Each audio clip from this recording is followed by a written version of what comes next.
sukai Taurat Tuhan, yang tekun merenungkannya baik siang maupun malam. Bahagialah yang tak mengikuti nasihatnya orang-orang fasik, tak berdiri di jalan pendosa, menghindari pencemooh.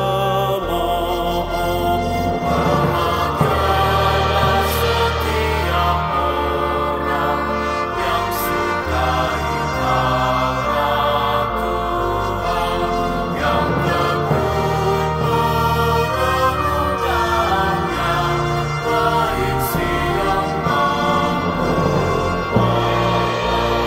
Dia bagaikan pohon yang ditanam di tepi aliran air berlimpah, dan berbuah lebat pada musimnya, yang daunnya takkan layu.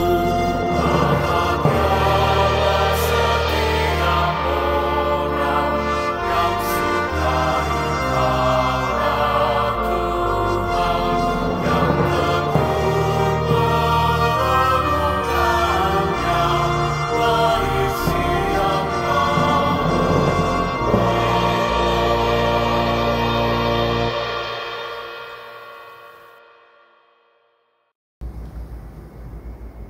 Selamat pagi jemaat yang dikasihi Tuhan.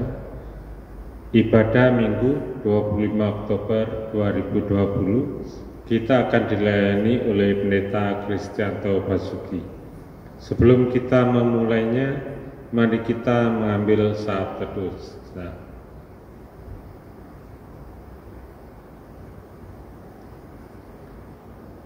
Mari saya undang untuk bangkit berdiri dan bersama kita menyanyikan NKB 3 bait 1 dan 2, Terpujilah Allah.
Jemaat yang dikasihi Tuhan, pertolongan kita adalah di dalam nama Tuhan yang menjadikan langit dan bumi.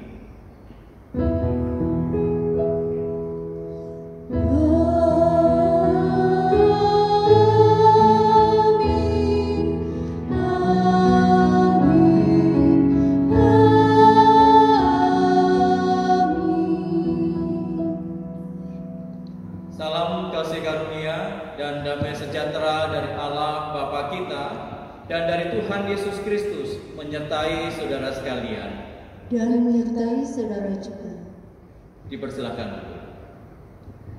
Jemaat yang dikasihi dan juga mengasihi Tuhan Yesus Kristus, di minggu penutupan akan bulan keluarga kita pada saat ini, dan pada minggu tanggal 25 ini pula kita merenungkan akan satu tema, yaitu keluarga yang memahami firman.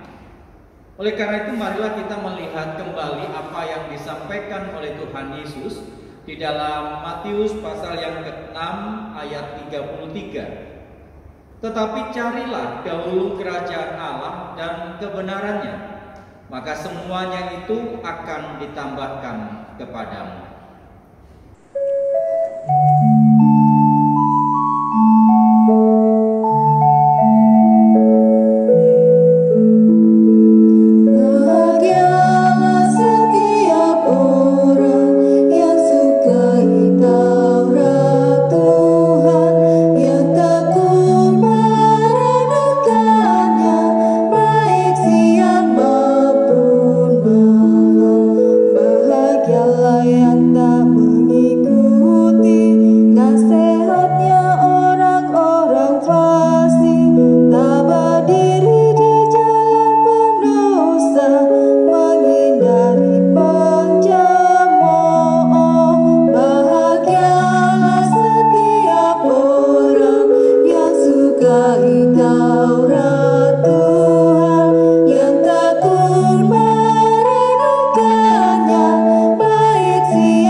Jemaat yang dikasihi Tuhan, kita masuk di dalam pengakuan dosa kita, dan mari secara pribadi kita menaikkan pengakuan dosa kita di hadapan Tuhan. Dan saya memberikan kesempatan kepada Bapak Ibu serta saudara untuk menyatakannya di hadapan Tuhan. Mari kita berdoa.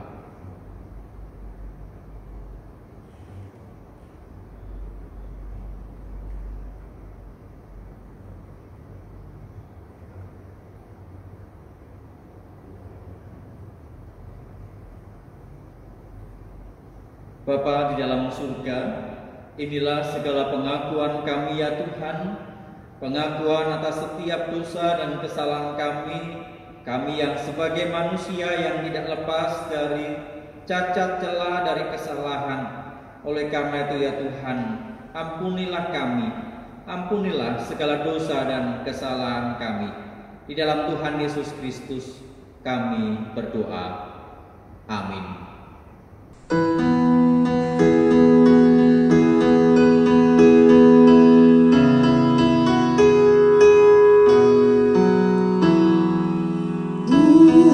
Dihapuskan dosa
seperti yang disampaikan di dalam Yesaya pasal yang pertama ayat yang ke-18. Marilah, baiklah kita berperkara firman Tuhan. Sekalipun dosamu merah seperti kirmisi, akan menjadi putih seperti salju.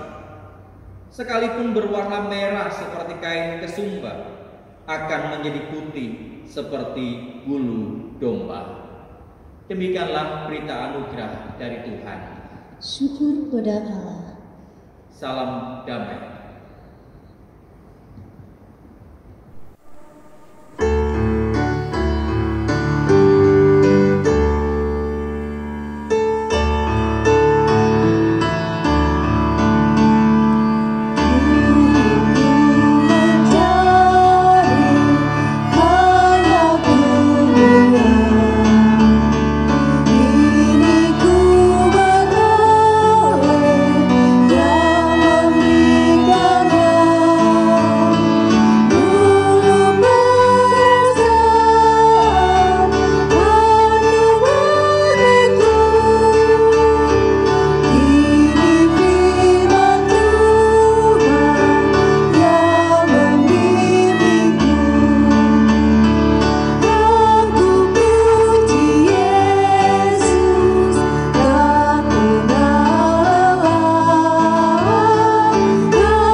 Sebelum bersama kita membaca dan merenungkan firman Tuhan, mari kita kembali berdoa. Bapa di dalam surga, kami telah memperoleh Engkau. Betul bukan oleh karena usaha kami, tetapi karena kasih karunia dan anugerah Tuhan yang telah menetapkan dan memilih kami untuk menjadi anak-anak-Mu. Bahkan kami boleh menjadi bagian dari keluarga besar kerajaan Allah di muka bumi ini. Dan oleh karena itu ya Tuhan, pimpinlah kami dan bimbinglah kami senantiasa melalui firman yang sebentar akan kami baca di Alkitab. Dan kiranya firman itu menuntun setiap langkah kehidupan kami. Bersabdalah ya Bapa, di dalam Tuhan Yesus Kristus kami berdoa. Amin. Jemaat yang dikasihi Tuhan, Injil Tuhan Yesus Kristus menurut Matius pasal yang ke-22 ayat yang ke-34 sampai dengan 46. Ketika orang-orang Farisi mendengar bahwa Yesus telah membuat orang-orang Saduki itu bungkam, berkumpullah mereka. Dan seorang dari mereka, seorang ahli Taurat, bertanya untuk mencobai dia, "Guru, hukum manakah yang terutama dalam hukum Taurat?" Jawab Yesus kepadanya, "Kasihilah Tuhan Allahmu dengan segenap hatimu dan dengan segenap jiwamu dan dengan segenap akal budimu. Itulah hukum yang terutama dan yang pertama. Dan hukum yang kedua yang sama dengan itu ialah, kasihilah sesamamu manusia seperti dirimu sendiri. Pada kedua hukum inilah tergantung seluruh hukum Taurat dan kitab para nabi." Ketika orang-orang Farisi sedang berkumpul, Yesus bertanya kepada mereka, katanya, "Apakah pendapatmu tentang Mesias? Anak siapakah dia?" Kata mereka kepadanya, "Anak Daud." Katanya kepada mereka, "Jika demikian, bagaimanakah Daud oleh pimpinan Roh dapat menyebut dia tuannya ketika ia berkata, 'Tuhan telah berfirman kepada Tuhanku, duduklah di sebelah kananku sampai musuh-musuhmu kutaruh di bawah kakimu.' Jadi jika Daud menyebut dia tuannya, bagaimana mungkin ia anaknya pula? Tidak ada seorang pun yang dapat menjawabnya, dan sejak hari itu tidak ada seorang pun yang juga berani menanyakan sesuatu kepadanya." Demikianlah Injil Tuhan Yesus Kristus. Yang berbahagia adalah setiap kita yang mendengar akan firman Tuhan dan memelihara dalam kehidupan hari lepas sehari. Haleluya. Haleluya, haleluya, haleluya.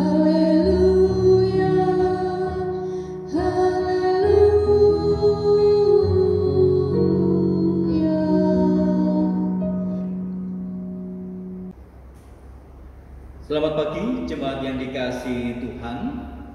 Di minggu penutupan bulan keluarga kita pada saat ini, kita akan bersama merenungkan tema keluarga yang memahami firman.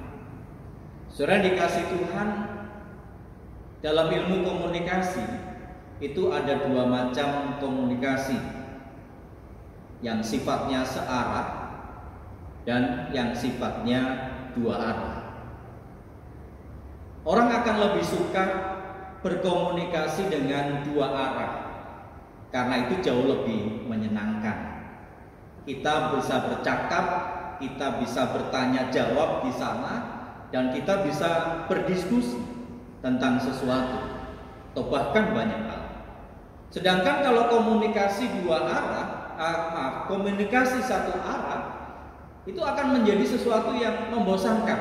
Kita hanya mendengar, mau bertanya juga tidak bisa. Sama seperti khotbah pada saat ini.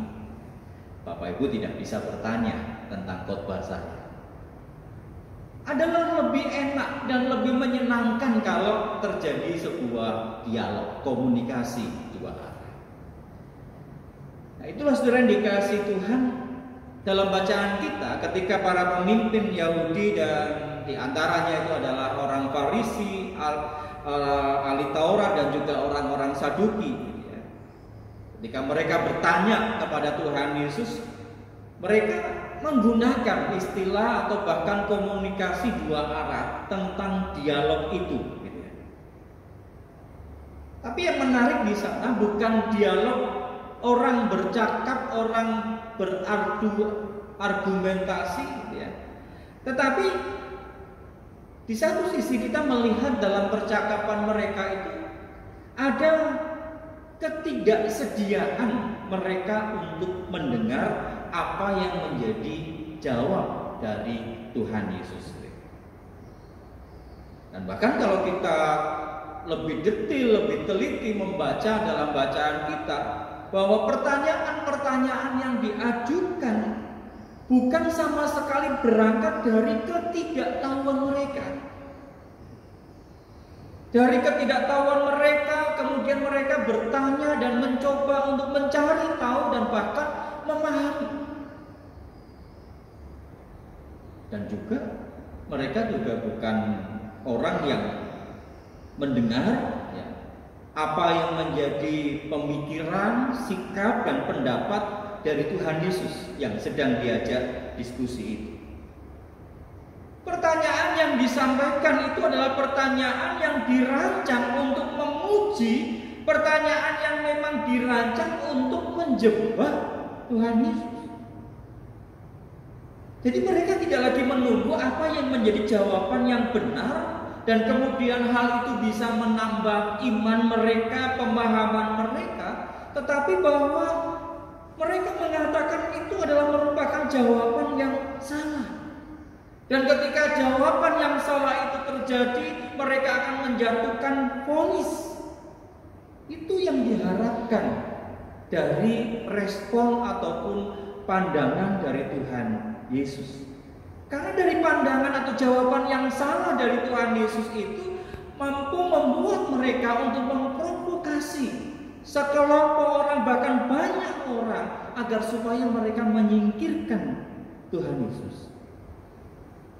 Itu yang ada di dalam benak para pemimpin agama pada waktu itu. Nah, sayangnya gitu saudara, bahwa Tuhan Yesus itu tidak sebodoh apa yang mereka pikirkan. Ya. Tuhan Yesus tahu apa yang menjadi niat mereka. Dan ini menjadi satu fakta yang mengherankan sebenarnya. Bagaimana orang Farisi bisa berduduk atau bisa duduk bersama ya, dengan orang Saduki. Padahal mereka ini adalah orang-orang yang berbeda keyakinan, berbeda pemahaman, dan bahkan mereka bertolak belakang tentang pemahaman yang ada. Misalnya saja, ya, kebangkitan sesudah kematian. Orang Saduki itu tidak percaya. Tidak percaya adanya kebangkitan dari antara orang mati. Tapi orang Farisi itu meyakini. Jadi memang cukup mengherankan gitu ya. Kelompok yang berbeda tapi mereka bisa duduk bersama untuk menghakimi Yesus. Nah, setelah Tuhan Yesus membungkam orang-orang Saduki tentang pokok kebangkitan orang mati, ya. Nah, alih-alih bahwa orang Farisi ini mendukung Yesus, sependapat dengan Tuhan Yesus, malah mereka berusaha untuk memojokkan Yesus. Orang Farisi bersama dengan orang Saduki mencoba untuk bahu-membahu mencoba sepakat membungkam pernyataan Tuhan Yesus. Dan oleh karena itu orang Farisi kemudian bertanya, "Guru, hukum manakah yang terutama dalam hukum Taurat?" Ini pertanyaan khas dari mereka, saudara. Ya, karena mereka adalah ahli hukum, gitu ya. Orang Farisi itu ahli hukum. Jadi kalau persoalan hukum Taurat itu menjadi makanan sehari-hari bagi mereka. Dan bahkan juga mereka hidup dalam adat istiadat nenek moyang mereka, bahwa penafsiran atas hukum Taurat, penjelasan, bahkan ketetapan-ketetapan Taurat itu mereka sangat fasih, sangat hafal. Orang Farisi dekat dengan hukum itu. Maka wajar kalau kemudian mereka bertanya tentang hukum manakah yang paling utama dalam Taurat. Jadi saudara, jelas di sini bahwa pertanyaan mereka itu adalah keahlian mereka, artinya bahwa bukan berangkat dari keingintahuan mereka, tetapi karena mereka atau berangkat dari punya maksud yang berbeda, bukan dari orang yang haus untuk belajar, tapi karena ada pikiran-pikiran dan kehendak-kehendak yang lain. Nah, Yesus tahu bahwa ini adalah pertanyaan untuk menguji atau menjebak dirinya. Nah, oleh karena itu bahwa Tuhan Yesus merujuk dengan menyatakan bahwa mengasihi Allah dengan segenap hati, dengan segenap jiwa, dan dengan segenap akal budi. Dan ini adalah merupakan sema bangsa Israel. Saudara bisa membaca di dalam Ulangan pasal yang ke-6 ayat yang ke-5. Ini menjadi doa harian dari orang-orang Yahudi. Dan juga dikatakan di sana kasih kepada Allah itu meliputi keutuhan hati atau kehidupan manusia, hati, jiwa, akal, budi. Jadi ada totalitas di sana. Bagaimana bangsa Yahudi mengasihi Allah, dan itu adalah merupakan kasih yang total, sebagaimana Allah yang juga mengasihi manusia dengan totalitas. Jawaban yang kedua, dengan perintah yang kedua di sana Tuhan Yesus menyatakan mengasihi sesama seperti diri sendiri. Nah, saudara, kita mengingat di dalam Matius pasal yang ke-5 ayat yang ke-43 sampai dengan 45, Mengasihi sesama itu tidak hanya mencakup tetangga atau orang sebangsa, tetapi adalah juga orang-orang yang menjadi musuh. Jadi ukuran yang disampaikan oleh Tuhan Yesus itu adalah mengasihi sesama manusia, termasuk mengasihi orang yang menjadi musuh dan membenci. Itu seperti kita mengasihi diri kita sendiri. Dan ini ada dalam hukum yang utama, hukum emas, golden rule, yaitu bagaimana segala sesuatu yang kamu kehendaki orang lain perbuat kepadamu, perbuatlah demikian juga kepada mereka. Ini hukum yang utama, gitu ya, golden rule dalam hidup manusia. Kalau kamu menginginkan orang lain menghendaki kebaikan yang kamu terima, maka berbuat baiklah. Ini hal yang mendasar yang dinyatakan di sana. Dan oleh karena itu dikatakan bahwa kasih kepada sesama seperti yang disampaikan oleh Tuhan Yesus dalam hukum yang kedua itu adalah yang sama dengan itu. Artinya bahwa hukum yang kedua ini bukan urutan 1 dan 2, tetapi adalah hukum yang sejajar. Mengasihi Tuhan tidak bisa dilepaskan dari mengasihi sesama manusia. Dan itu yang disampaikan di dalam 1 Yohanes 4 ayat 20. Jikalau seorang berkata, aku mengasihi Allah dan ia membenci saudaranya, maka ia adalah pendusta.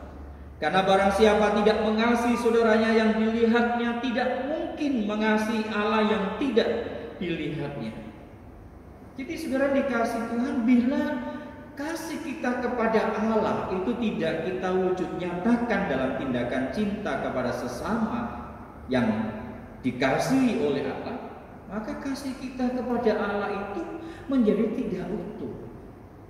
Dan kasih kita kepada sesama pun juga tidak akan dapat dijiwai oleh kasih kepada Allah. Nah, dari jawaban ini, saudara, Tuhan Yesus mau menegaskan bahwa semua perintah dan peraturan lain tergantung pada perintah kasih yang utama. Artinya bahwa tindakan kasih itu mesti diilhami oleh kasih yang ganda. Ketaatan hukum kepada kasih kepada Allah dan sesama itu adalah dikatakan dalam kesetaraan, dalam kesejajaran. Mengasihi Tuhan adalah juga mengasihi manusia. Mengasihi sesama manusia adalah juga dalam kategori, dalam kerangka mengasihi Allah. Nah, dari jawaban yang disampaikan oleh Tuhan Yesus ini, saudara, itu membuat orang Farisi terdiam. Dan kemudian Tuhan Yesus balik bertanya. Dia mengajukan pertanyaan kepada mereka tentang apa pendapat mereka mengenai Mesias. Dan mereka menjawab bahwa Mesias itu adalah anak Daud. Dan Yesus kemudian melanjutkan pertanyaan, jika demikian, bagaimanakah Daud oleh pimpinan roh dapat menyebut dia, yaitu Mesias, Tuhannya? Jika Mesias itu adalah Tuhan dari Daud, bagaimana mungkin dia adalah anak Daud? Nah, ketika jawaban itu disampaikan, mereka terdiam karena kedua ini tidak ada jawaban. Dan bahkan juga sampai saat ini pun tidak ada seorang pun berani yang menanyakan sesuatu kepadanya.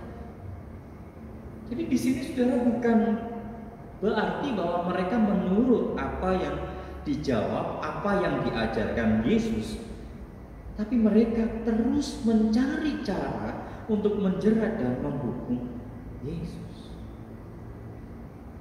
Nah, itu latar belakang bacaan kita, saudara, dan kisah yang ada.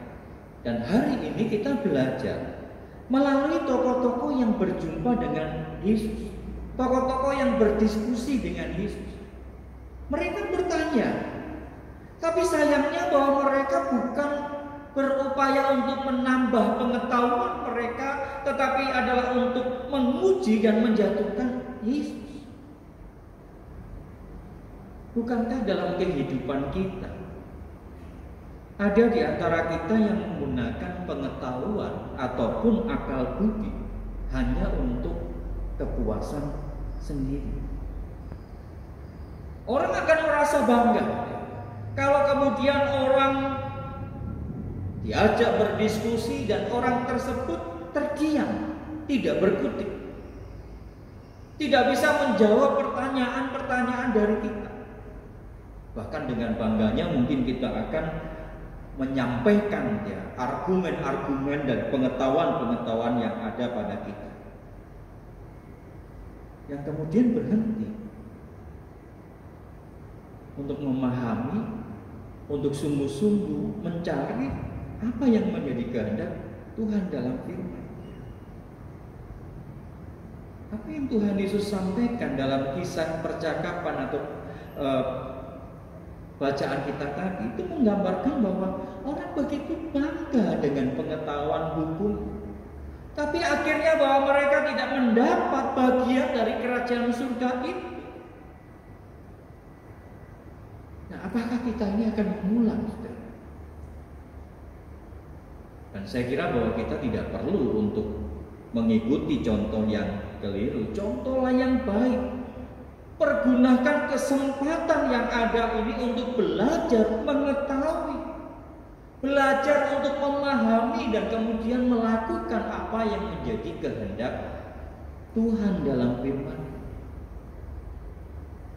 Oleh karena itu, saudara, saya mengajak untuk mari dalam keluarga kita ciptakan suasana yang kondusif untuk kita bersama-sama belajar, untuk bersama-sama kita memahami apa yang menjadi kehendak Tuhan dalam firman-Nya.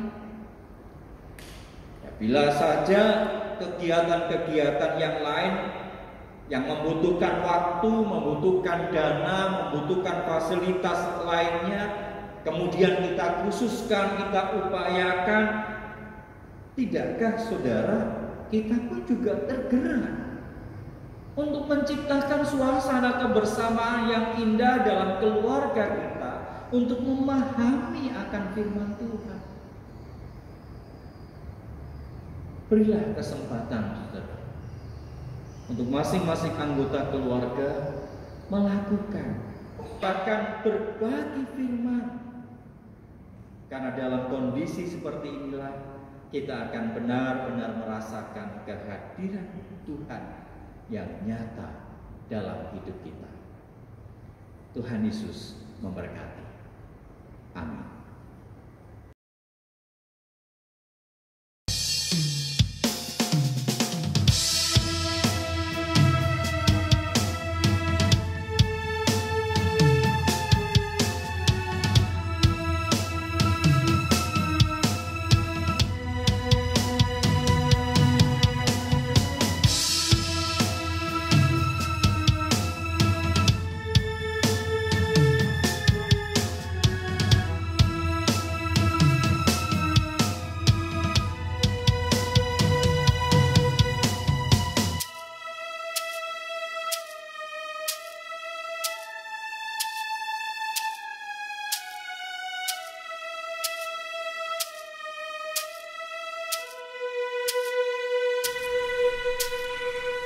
Kerinduan untuk dekat denganmu, dengan membawa puji-pujian, namun keadaan yang membuatku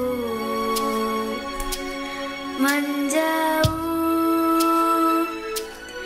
dari rumah-Mu, Tuhan. Ajar kami untuk selalu setia dalam melewati cobaan, karena ku tahu Roh Kudus menyertaiku.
Jemaat Tuhan, mari dengan berdiri kita mengikrarkan iman kita dengan mengucapkan pengakuan iman rasuli yang berbunyi demikian.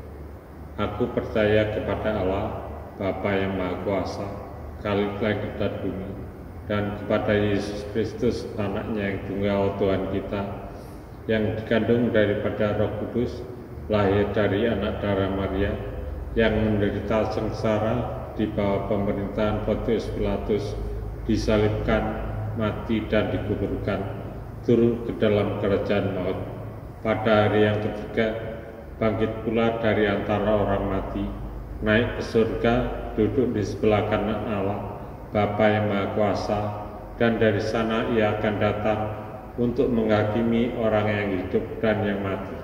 Aku percaya kepada Roh Kudus, gereja yang kudus dan am, persekutuan orang kudus, pengampunan dosa, kebangkitan orang mati, dan hidup yang kekal. Amin. Mari jemaat yang dikasihi Tuhan, kita bersama menaikkan doa syafaat kita. Mari bersama kita berdoa. Bapa di dalam surga, kami boleh mengakhiri untuk bulan keluarga GKI Tuban ya Tuhan. Dan kiranya setiap firman yang tersampaikan di bulan keluarga ini, bahkan juga dalam setiap diskusi, pertemuan, persekutuan yang ada, menolong kami dan bahkan memperlengkapi kami untuk kami boleh membangun kehidupan keluarga yang rindu akan firman, yang memahami firman, sehingga hidup berkeluarga kami dapat melaksanakan dan mewujudkannya. Tolonglah kami senantiasa ya Tuhan, dan juga bersama dengan setiap keluarga yang lain yang terpisah, yang oleh karena situasi ini kami tidak bisa beribadah bersama di gereja, kami terus menjalin kesatuan hati kami dalam peribadahan bersama secara online. Tolonglah kami ya Tuhan, dan biarlah ruang dan waktu yang sama itu menjadi ruang kebersamaan kami, ruang di mana kami boleh saling mendoakan seorang dengan yang lain, ruang di mana kami boleh bersama-sama diperlengkapi oleh firman. Tolonglah kami ya Tuhan, pimpin dan bimbing kami senantiasa. Begitu juga untuk pergumulan-pergumulan yang kami hadapi, mereka yang sakit, mereka yang ada dalam kelemahan tubuh, mereka yang berjuang dalam pekerjaan di tengah situasi pandemi yang sungguh menyulitkan dan memberatkan. Untuk kami tidak boleh menyerah, untuk saudara-saudara kami tetap kuat. Kami berdoa bagi mereka ya Tuhan. Kami berdoa untuk keyakinan iman percaya mereka bahwa Tuhan tidak pernah meninggalkan mereka. Kami serahkan juga ya Tuhan untuk persekutuan kami, kehidupan bergereja kami, bahkan juga untuk bangsa dan negara kami, pemerintahan kota Tuban secara khusus. Tuhan menolong dan memberkati pemerintah yang ada, bahkan juga dalam upaya untuk keluar dari pandemi ini, bersama dengan masyarakat yang ada, untuk kami tetap menjaga kesehatan, kami menjaga imunitas tubuh kami, dan kami juga berdoa bagi para ahli untuk dapat menyelesaikan vaksin yang ada, sehingga boleh menjadi penolong, menjadi berkat upaya kesembuhan dan kepulihan bagi bangsa Indonesia atau bahkan bangsa-bangsa di dunia ini yang bersama-sama berjuang keluar dari pandemi ini. Tolonglah kami dan berbelas kasihanlah kepada kami ya Tuhan. Inilah syafaat kami, doa yang kami alaskan dalam satu nama Tuhan Yesus Kristus yang telah mengajar kami berdoa yang bersama akan kami nyanyikan.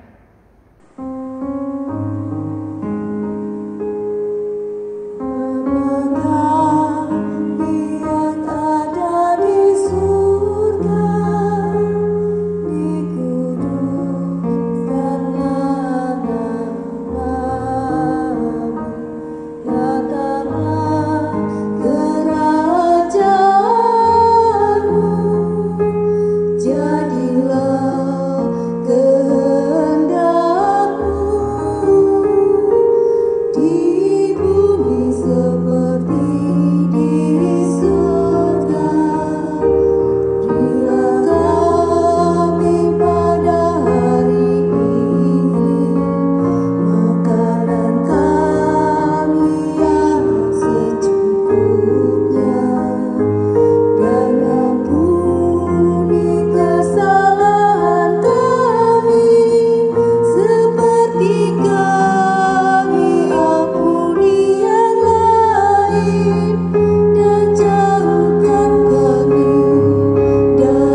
kita memberikan persembahan, kami sampaikan atas persembahan sebagai dasar kita memberikan persembahan pada kebaktian saat ini yang terdapat dalam 1 Tesalonika pasal 5 ayat 18 yang berbunyi demikian. Mengucap syukurlah dalam segala hal, sebab itulah yang dikehendaki Allah di dalam Kristus Yesus bagi kamu. Saudara dapat mengumpulkan persembahan saudara dalam amplop dan kemudian saudara dapat berikan ke gereja, atau saudara dapat memberikan melalui transfer ke rekening gereja BCA KJ Tuban dengan nomor rekening AC 8240736676 atas nama Gereja Kristen Indonesia Tuban. Sambil kita mengumpulkan persembahan, kita akan menyanyikan dari Kidung Jemaat 292 bait 1 Tabuh Gendak.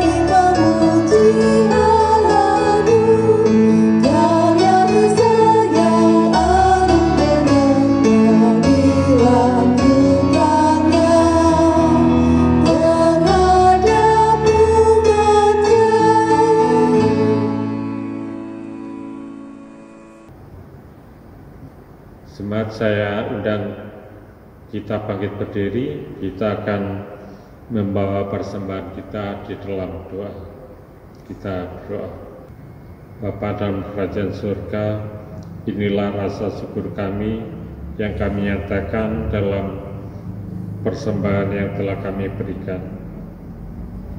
Persembahan ini adalah sebagian kecil daripada berkat-berkat yang telah Engkau limpahkan dalam kehidupan kami, tapi kami berikan persembahan ini dengan ketulusan hati. Biarlah Engkau mengkuduskan, menyucikan, sehingga persembahan ini layak untuk kami pergunakan dalam pelayanan-Mu di gereja-Mu di tempat ini.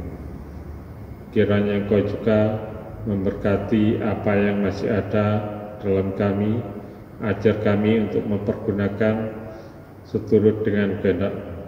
Inilah doa dan permohonan kami yang kami alaskan hanya dalam nama Tuhan Yesus Kristus.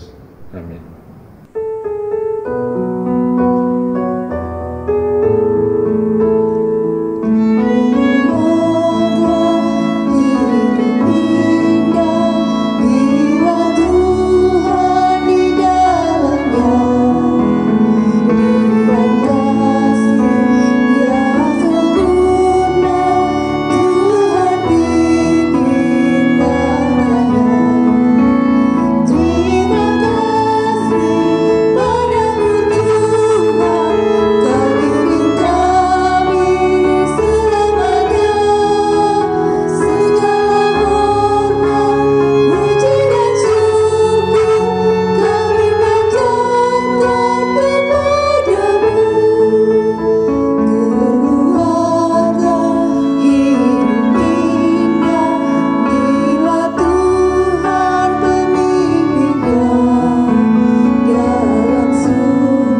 yang dikasihi Tuhan, arahkanlah hatimu kepada Tuhan. Kami mengarahkan hati kami kepada Tuhan. Jadilah saksi Kristus. Syukur pada Allah, Terpujilah Tuhan. kini dan selamanya. Terimalah akan berkat-Nya. Tuhan memberkati dan melindungi engkau. Tuhan menyinari engkau dengan wajah-Nya dan memberi engkau kasih karunia. Tuhan menghadapkan wajah-Nya kepadamu dan memberi engkau damai sejahtera.